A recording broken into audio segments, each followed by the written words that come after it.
isimanga mphostoli sibizwe emkhosini we-Youth Revival eMabhida sizovuselelwa. Safika sagixabezwa ngetshe emahlombe, sadetshezwe ngeqwantwala ngetafula esilidekelwe lona isigungu sabantu abasha.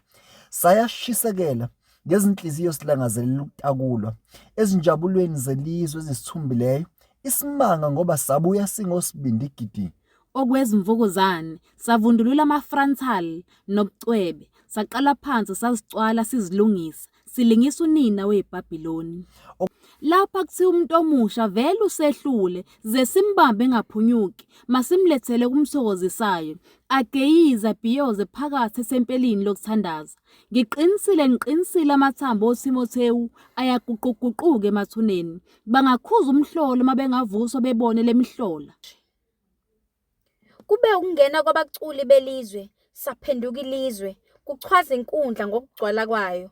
Kukhala ubugququgqu kusho ubutseketseke sidansela ama-hip hop, ilo nalo ebonisa ikhono lakhe. Wawungafunga ezulwini kuseklabhini.